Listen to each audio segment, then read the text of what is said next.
मात मेरी द्वार खोलो, आए गो सोते लो तेरो लाल।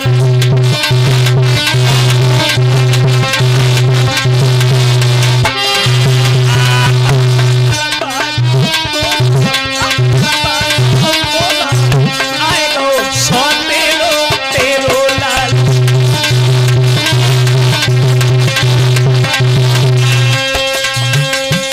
इस तरह से ध्रुव ने कहा, मौसी क्षमा करना, या तुम नहीं फटकारती तो मुझे भगवान के दर्शन नहीं होते। अंत में सुरुचि ने ध्रुव से क्षमा मांगी है। और ध्रुव जिस समय अपनी मां सुनीति के पास गए तो एक विद्वान ये कहता है कि ध्रुव की कोई ताकत नहीं थी जो भगवान के दर्शन हो जाते। ध्रुव की कोई भक्ति नहीं थी, बल्कि ध्रुव की मां की भक्ति थी। जिस दिन से ध्रुव वन में चले गए थे, उस दिन से ध्रुव की मां ने ध्रुव की याद में भोजन पानी त्याग दिया था। अपने बच्चे के वियोग में मां रोती रहती थी, भगवान से विनती करती थी, जहां पर भी मेरा पुत्र हो, मेरे पुत्र की भगवान रक्षा करना। ये ध्रुव की मां की तपस्या थी।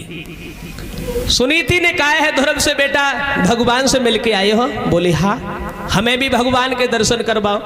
तो ध्रुव ने ओम नमो भगवते वासुदेवाय का जिस समय नाम लिया है, आंगन में जब ध्रुव ने भगवान का नाम लिया है, ऐसा ही नहीं दोस्तों, अरे चतुर्भुजी भगवान रे आंगन में बन की ठाड़े।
भगवान का नाम लिया है, भगवान ने दर्शन दिए।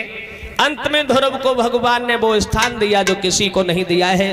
ध्रुव तारे के नाम से ध्रुव जाने गए। 36,000 वर्ष तक ध्रुव ने राज्य किया था और अंत में ध्रुव भगवान के लोक में गए हैं। तो ध्रुव तारे के नाम से ध्रुव जाने गए। हर एक तारा इधर उधर हो जाता है, लेकिन ध्रुव तारा अपनी जगह पे अटल रहता है। इस कहानी से हमें यह शिक्षा प्राप्त होती है, धर्म पर चलने वाले को मुसीबतों से टकराना पड़ता है, धर्म पर चलने वाले की हंसी होती है, कठिनाइयों से गुजरना पड़ता है, लेकिन अंत में भगवान के शरण में उसे स्थान मिलता है, भगवान के लोक में उसे जगह मिलती है। तो मेरा मतलब है कि इंसान की बुद्धि में बस फेर यही है, अरे भगवान के घर देर है अंधेर नहीं है, भगवान के घर देर है अंधेर नहीं है।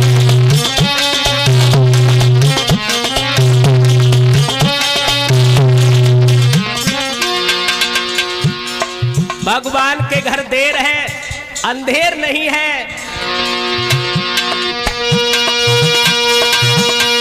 इंसान की बुद्धि में बस फेर यही है, भगवान के घर देर है अंधेर नहीं है, भगवान के घर देर है अंधेर नहीं है।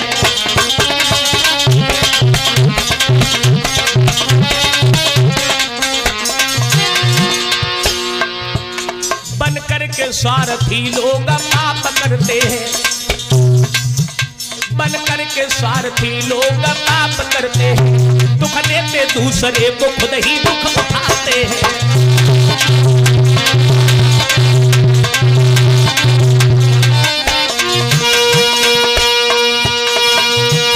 सुख देता है जो भगवान के घर देर है अंधेर नहीं है, भगवान के घर देर है अंधेर नहीं।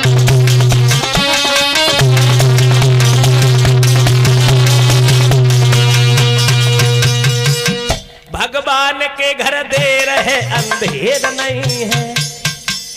इस तरह से